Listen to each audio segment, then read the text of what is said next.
요한복음 강해 오늘 104번째 나의 영광을 보게 하소서. 나의 영광을 보게 하소서. 104번째 말씀을 드리겠습니다. 지금까지 요한복음 17장에 나타난 예수님의 그 마지막 중보 기도를 통해서 우리 예수님이 제자들을 위해서 어떤 기도를 드리셨나 하는 것을 살폈는데, 잠깐 복습을 드리면 예수님은 첫 번째로 우리 제자들을 위해서 중보기도 하시면서 저희를 보존하여 주소서, 그렇게 기도하셨습니다. 우리 주님께서는 이제 부활하시고 승천하시면 하늘로 올라가시는데, 이 땅에 남아있는 제자들이 하나님의 은혜와 하나님의 손길로 보살핌을 받아서 한 사람도 멸망치 않도록 주무시지도 않고 또 졸지도 않고 주무시지도 않고, 그런 하나님께서 그들을 끝까지 보존해 주시도록 그렇게 기도하셨습니다. 두 번째는 우리 주님께서는 저희로 내 기쁨을 충만히 가지도록 기도하셨습니다.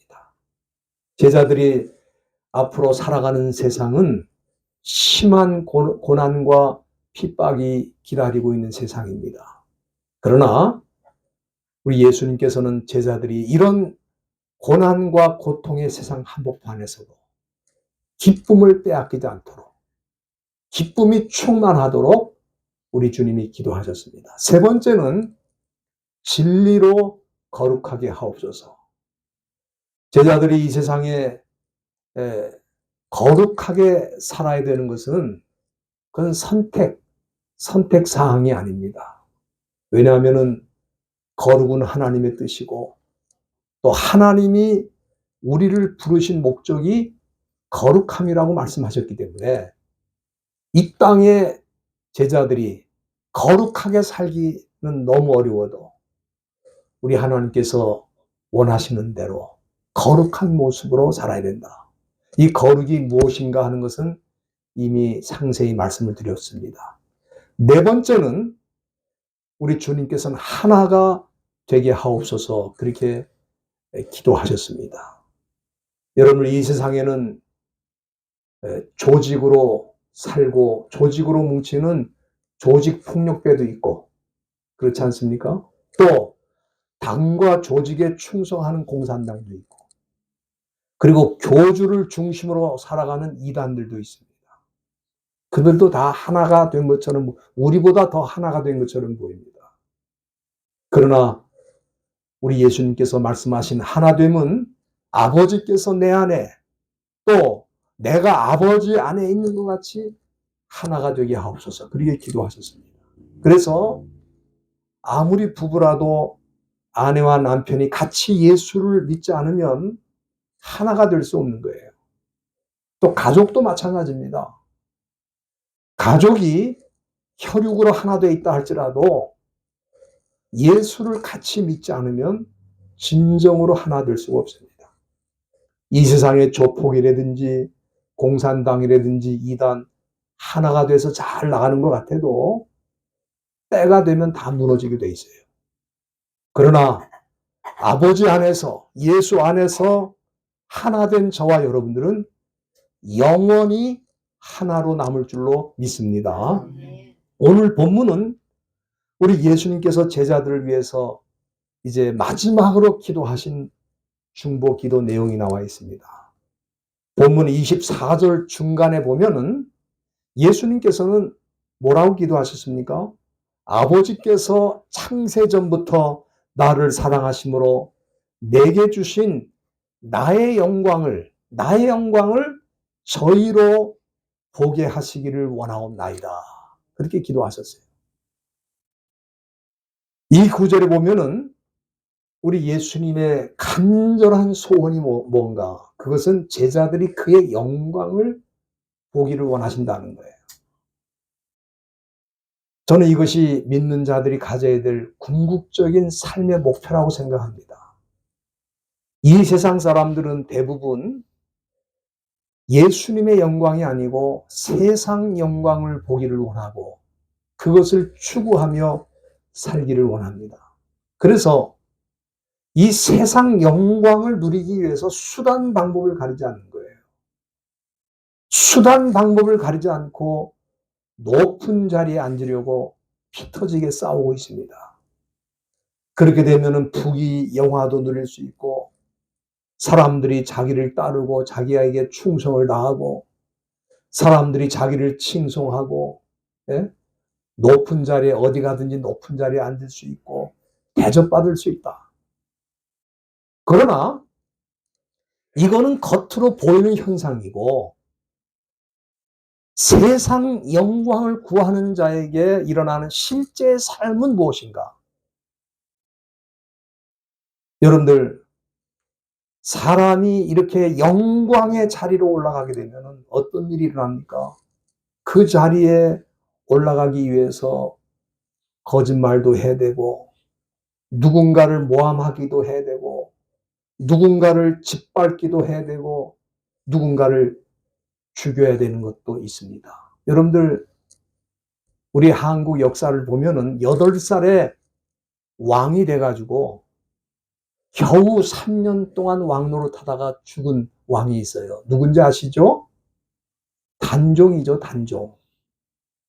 8살에 왕이 됐어요. 3년 만에 죽었어요. 왜 죽었느냐? 그의 삼촌이 왕이 되기를 원하는데 이 어린 조카가 왕이 돼 있으니까 왕이 될 수가 없잖아요. 그래서 그 어린 조카를 정말 비참하게 죽이고 그 자리에 삼촌이 올라가서 왕이 된 거예요. 그러니까 이 세상 영광이라는 거는 누군가를 죽이고 짓밟아야 그 자리에 올라가는 거예요. 우리 북한의 김정은이도 마찬가지 아닙니까? 자기 권력을 누리기 위해서 자기 삼촌을 곡사포로 그냥 죽여가지고 가루도 안 남게 뼈도 못 추리게 그래 죽이고 그뿐 아니라 자기 권력에 방해되는 사람들을 다 총살을 하고 지금 권력을 장악하고 그러고 살고 있어요. 이 세상 영광이라는 것은 이처럼 조카도 죽이고 고모부도 죽이고 심지어 형제를 죽이고 부모까지 죽이는 일도 가능한 겁니다. 이게 세상 영광이에요. 여러분들, 사람들이 이렇게 세상 영광을 누리기 위해서는 비참한 일을 해야 되는데도 그 영광을 추구하는 이유가 뭐냐? 그거는 마태복음 4장 8절에 보니까 마귀가 예수님을 시험할 때 높은 산에 올라가 가지고 천하 만국과 영광을 보여주면서 내가 이걸 줄 테니까 나한테 절하라. 그래 유혹을 했잖아요. 여러분들, 지금도 마찬가지입니다. 마귀가 사람들을 찾아다니면서 천하 만국을 보여주고 천하의 영광을 보여줍니다. 그래서 그 영광을 한번 바라보기 시작하면은 그 다음에는 부모도 안 보이고 형제도 안 보이고 그 영광의 자리에 올라가기 위해서는 수많은 사람들을 짓밟고 죽이다가 결국 그 자리에 올라갔는데 자기도 죽음을 당하는 비참한 결과가 있다 이 말이에요. 그래서 우리가 잘 아는 말씀 마태복음 26장 52절에 보면은 우리 예수님 말씀하셨잖아요. 검을 가지는 자는 검으로 망한다. 세상 영광을 차지하기 위해서 검을 쓰는 자는 결국 그 검으로 자기도 죽임을 당하게 되는 비참한 결과가 있을 것을 우리 주님께서 보여주셨습니다. 예수님의 제자들도 처음에는 아마 이 세상 영광을 얻기 위해서 예수님을 따라다닌 게 아닌가 그런 생각이 많이 듭니다. 그래서 우리 예수님께서는 제자들을 너무 잘 알기 때문에 끊임없이 가르쳐 주시고 훈련시킨 내용이 있어요. 그게 뭐냐면은 마태복음 16장 24절에 우리 예수님 분명히 말씀하셨어요. 아무든지 나를 따라오려거든 자기를 부인하고 자기 십자가를 지고 나를 쫓으라 그러셨어요.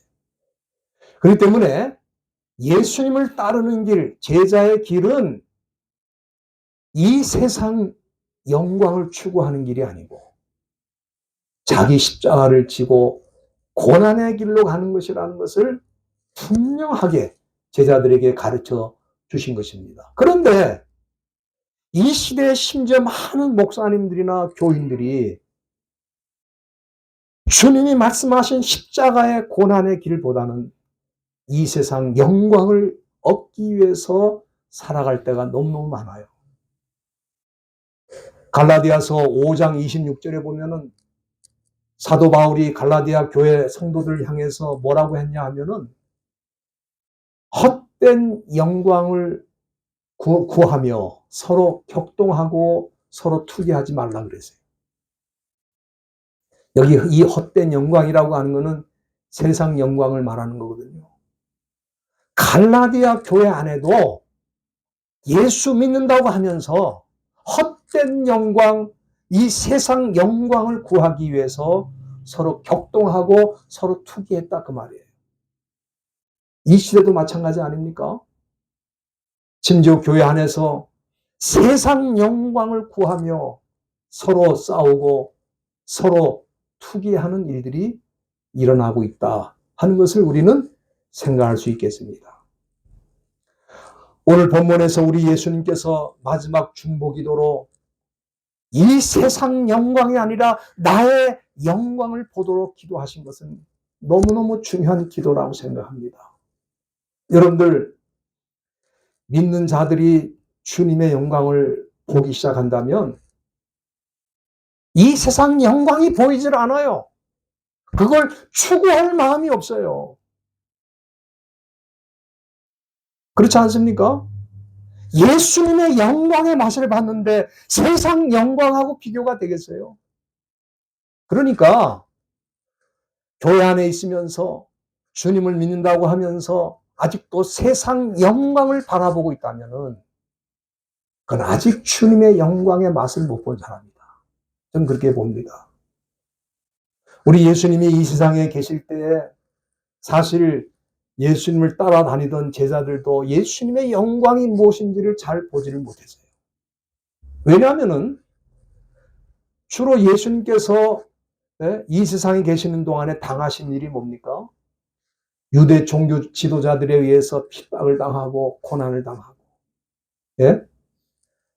그리고 참 여우도 굴이 있고 공중의 새도 거처가 있는데 인자는 머리 둘 곳이 없다. 사람의 눈으로 보면은 우리 예수님은 영광의 모습이 아니라 비천한 모습이에요. 그러니까 제자들도 주님을 따라다니면서 예수님의 영광이 무엇인지 맛을 못 봤어요. 그런데 우리가 마태복음 17장에 보면은 어느 날 우리 예수님께서 베드로와 야고보와 요한 이 세 제자를 데리고 높은 산에 올라가셨는데 갑자기 우리 예수님이 변화를 일으키시면서 그 얼굴이 해같이 빛나고 옷이 빛과 같이 휘어지는 영광의 모습으로 변화를 보이셨습니다. 그때 아마 제자들은 처음으로 예수님의 영광이 무엇인지를 봤을 거예요. 그래서 저는 이 사건을 보면서 이 주님의 영광을 본다는 것은 내가 노력해서 보는 게 아니구나. 이 세상 영광은 사람들이 노력해서 얻을 수 있어요. 심지어 죽이기도 하고 다른 사람 짓밟기도 하고 거짓말도 하고 수많은 수단 방법을 가리지 않고 동원해서 세상 영광을 잠깐씩 차지하고 누릴 수도 있어요. 그러나 주님의 영광은 그렇지 않습니다. 주님의 영광은 주님이 보여주셔야 보는 거예요. 내가 보는 게 아니에요. 내가 보는 게 아닙니다. 내가 노력해서 보는 거 아니에요. 많은 사람들은 내가 노력하면 볼 수, 그렇지 않아요. 주님이 보여주셔야 돼요. 보여주셔야 돼. 주님이 보여주지 않으면 제자들은 주님 볼 때 무슨 느낌이에요? 이분은 가난하구나. 이분은 힘이 없구나. 이분은 가정 핍박을 당하는구나. 그런 모습밖에 안 보이죠. 그래서 우리 주님이 세 제자들을 이끌고 변화산에 올라가서 놀라운 영광의 모습을 보여주신 거예요. 여러분들 히브리서에 보면은 11장에 모세에 대해서 나와 있는데, 그는 히브리인이지만 아기일 때 나일강에 광줄에 넣어가지고 나일강에 버려졌어요. 왜냐하면은 그 당시 이집트 왕은 이스라엘 사람들 인구가 너무 많이 늘어나면 안 되니까 히브리인의 아기들은 태어나자마자 다 죽였어요. 이 아기를 살리려고 갈대 상자에 담아가지고 나일강에 띄웠는데, 그때 이 바로 공주, 바로 왕의 딸이죠. 천하의 제국 바로 왕의 딸이 목욕을 하다가 그 광주리가 내려온 걸 보니까 아기가 들어있는 거예요. 그래서 그 아기를 자기의 아들로 삼고 모세를 궁전에서 호화롭게 왕족으로 키웠어요. 그런데 유모가 누구냐 하면 바로 자기 친엄마가 유모가 돼가지고, 너는 히브리인이다 계속해서 가르쳐주면서 이집트인이 아니고 애굽인이 아니고 히브리인인 걸 알게 되었어요. 그리고 모세가 40세가 되었을 때 어떤 일이 일어났느냐. 그는 화려한 세상 영광을 버리고 하나님의 백성과 함께 고난받는 길로 가게 되었습니다. 여러분들, 사람이 그게 쉽지 않잖아요. 왜냐하면 사람들은 세상 영광을 원하잖아요. 그 화려한 궁전에서 사는데 왜 그 영광을 버리고 가난한 길로, 고난의 길로 가겠어요? 그런데 모세가 이렇게 할 수 있었던 이유가 뭐냐? 예? 그것은 하나님께서 그에게 보여주신 게 있어서 그래요. 그게 뭐냐면 히브리서 11장 26절 여러분들 찾아보시기 바랍니다. 거기 보면은 모세가 세상 영광을 버리고 자기 백성과 함께 고난의 길로 가게 된 이유가 뭐냐? 상 주심을 바라봄이라고 그랬어요. 상 주심을 바라봅니다. 모세는 바라보는 게 있었습니다. 모세가 바라보았던 상은 금은보화인가요? 세상의 명예인가요? 그거는 이미 모세가 바로 궁전에서 다 보고 경험한 거잖아요. 그걸 버린 사람이에요. 그 금은보화를 버리고 세상의 영광을 다 버린 사람이 또 그런 영광을 추구한다면 그게 말이 되겠습니까? 그게 아니고 그 바로 궁전에서 볼 수 없었던, 세상 영광 가운데 있었을 때는 볼 수 없었던 하나님이 주시는 놀라운 상을 바라보게 되었다. 그 상이 뭔가 그럴 때 저는 출애굽기 33장 17절을 보면은 그 답이 나와 있어요. 그 출애굽기 33장 17절에 보면은 우리 하나님께서 모세에게 보여주신 상이 뭐냐면은, 너는 내 목전에서 은총을 입었고 내가 이름으로도 너를 알고 있다. 그렇게 말씀하셨어요. 그게 무슨 뜻이냐면은 모세가 하나님 앞에서 받은 상은 하나님의 은총이에요. 은총의 상을 받은 거예요. 그리고 우리 하나님께서 내가 너를 이름으로 알고 있다. 그게 바로 모세가 바라보는 상이라고 저는 생각이 됩니다. 근데 거기서 끝나는 게 아니에요. 출애굽기 33장 18절을 보면 더 놀라운 상을 바라보고 있는데 여러분들 한번 보시길 바랍니다. 출애굽기 33장 18절에 보면은 모세가 기도하는데 뭐라고 기도하냐면은 원컨대 주의 영광을 내게 보이소서. 그러니까 지금 모세가 구하고 있는 게 뭐예요? 세상 영광이 아니고 주의 영광을 보여달라고 기도한 거예요. 그 주의 영광을 보기를 원했기 때문에 그는 세상 영광을 버렸어요. 그런데 문제는 뭡니까? 구약 시대에는 하나님께서 나를 보고 살 자가 없다고 하셨잖아요. 나를 보고 살 자가 없다.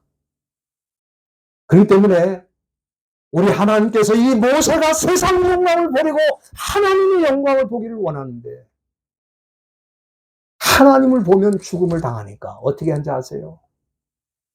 모세를 반석 틈에 이렇게 세우시고 그리고 내 영광이 지나갈 때 너를 반석 틈에 두고 내가 지나도록 내 손으로 너를 덮어가지고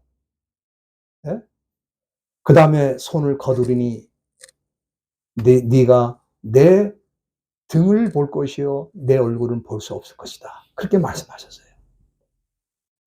이게 무슨 얘기냐 하면은 모세가 하나님을 직접 대면하면 죽음을 당하는 거예요. 그러니까 하나님께서 그 모세를 바위 틈에 두시고 손으로 덮으셔서 영광이 지나가도록 하시고 그 영광을 바라볼 수는 있게 했지만 하나님의 얼굴을 직접 보지는 않도록 하신 거예요. 그래서 모세는 주님의 영광을 보았던 사람입니다. 그 주님의 영광을 본 사람은 세상 영광은 아무것도 아니다. 본문 24절에 우리 예수님께서 기도하시면서 뭐라고 합니까? 아버지께서 창세부터 나를 사랑하사 내게 주신 나의 영광이 있는데 그것을 저희로 보게 하기를 원합니다. 따라서 우리가 주의 영광을 보게 되었다면 그건 우리의 노력이 아니고 우리 주님이 충고 기도하신 결과예요. 그러면은 좀 구체적으로 말씀드립니다. 우리가 어떻게 주의 영광을 볼 수 있는가? 본문 24절 다시 보세요. 초두에 보면은 아버지여 내게 주신 자도 나 있는 곳에 나와 함께 있어라는 표현이 나옵니다. 이게 뭐냐면은 주님의 영광을 보기를 원하는 사람. 그 사람은 반드시 주님 계신 곳에 있어야 돼요. 주님 계신 곳에 함께 있어야 돼요. 그럼 주님 계신 곳이 어딥니까? 부활하시고 승천하셔서 하늘 보좌 우편에 계시잖아요. 그러니까 우리가 이 세상을 떠난 다음에 하나님 앞에 가면은 그 영광을 우리 눈으로 마음껏 볼 수 있을 것입니다. 그러나 부활 승천하신 그 주님께서는 내 안에도 계시잖아요. 내 마음에 그 주님을 영접하면 그 주님이 내 안에 계시는 거예요. 그렇기 때문에 우리 주님 계신 곳은 내가 주님을 영접한 내 마음이고 그렇게 주님을 모신 사람은 주의 영광을 보게 될 줄로 저는 믿습니다. 그렇기 때문에 믿지 않는 사람들은 왜 세상 영광을 추구합니까? 주님의 영광을 본 일이 없고 주님의 영광이 무엇인지 알지도 못해요. 그러니까 세상 영광이 전부야. 그러니까 그 영광을 얻기 위해서는 수단 방법을 가리지 않고 심지어 사람을 죽이고 짓밟고 그 위에 올라서서 그 세상 영광을 추구하는 거예요. 그거밖에 없어요. 그러나 우리가 요한복음 1장 14절 우리 요한복음 처음 강의할 때 다 살폈습니다. 거기 한번 보세요. 거기 보면은 말씀이 육신이 되어 우리 가운데 거하시네. 우리가 그 영광을 보니 아버지의 독생자의 영광이요. 은혜와 진리가 충만하다고 그랬어요. 여기 이 말씀을 여러분들 잘 보시면 독생자의 영광이라는 말이 여기 나와 있잖아요. 그리고 우리가 그 영광을 보고 있다고 말하고 있어요. 분명히 보세요. 요한복음 1장 14절. 우리가 주의 영광을 보고 있다고 그랬어요. 그러니까 말씀으로 오신 예수님을 우리 마음에 영접하고 그 분을 모시고 살면 우리는 독생자의 영광을 본다 이 말이에요. 이 영광을 보는 사람은 마귀가 와서 세상 영광 천하만국을 보여주면서 내가 너한테 줄 테니까 나를 경배하라. 여기에 굴복하지 않아요. 주님의 영광을 본 사람이 세상 영광이 무엇이 그렇게 중요하겠어요? 그러니까 저는 예수를 믿는다, 뭐 주님을 섬긴다 그러면서도 여전히 세상 영광을 추구하는 사람들을 진정한 크리스찬으로 보질 않습니다. 왜 그런 세상 영광이 보이겠어요? 왜 주님을 믿는데도 여전히 세상 영광이 더 귀하다고 생각하겠어요? 예? 그렇지 않습니까? 주일날 주님 앞에 나오는 예배는 못 나와도 백악관에서 대통령이 오라면 당장 달려갈 거 아니에요. 여러분들, 우리 주님을 믿는 사람들은 나는 주님께 예배하는 시간이 더 중요합니다. 당신하고 만나는 건 좀 뒤로 하겠습니다. 그렇게 말할 거예요. 저는 오늘 이 주님의 기도가 너무너무 중요하다고 생각합니다. 왜냐하면은 이제 예수님의 제자들이 세상에서 살아야 되는데 주님이 안 계시는데 그들은 주님의 영광이 어디 있어? 세상 영광 추구하자. 그래서 저는 이 교회 역사를 보면요. 주님의 영광을 추구하며 그것을 바라보면서 살았던 사람들이 있고 이 교회 안에, 한 교회 안에 여전히 세상 영광을 바라보고 세상 권력을 추구하는 무리가 있어요. 여러분, 가톨릭의 교황 보세요. 겉으로는 주님의 영광을 추구하는 것 같지만 세상 권력을 추구하고 있어요. 그래서 이 서양 역사를 보면 교황권과 세속의 왕권이 충돌하는 일들이 많아요. 왜? 서로 권력을 차지하고 서로 영광을 누리기 위해서. 아직도 그 전통을 못 벗어나고 있는 거예요. 오늘 저와 여러분들은 주님이 우리 안에, 우리 마음에 모셨기 때문에 주님의 영광이 무엇인지를 아는 사람이에요. 그리고 그 영광은 점점 분명해지고 뚜렷해질 것입니다.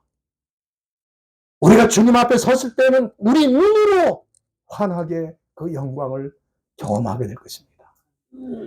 그날이 올 때까지는 주님의 영광의 맛을 본 자로서 세상 영광이 아니라 우리 주님의 기도처럼 주의 영광을 바라보면서 이 땅에서 소망 가운데 살게 될 줄로 믿습니다. 저와 여러분들이 이렇게 사시다가 언젠가 주님이 우리를 부르시면 그 영원한 영광 속에서 기뻐하며 감사하며 영광을 돌리는 귀한 성도들이 다 되시기를 주의 이름으로 부탁드립니다.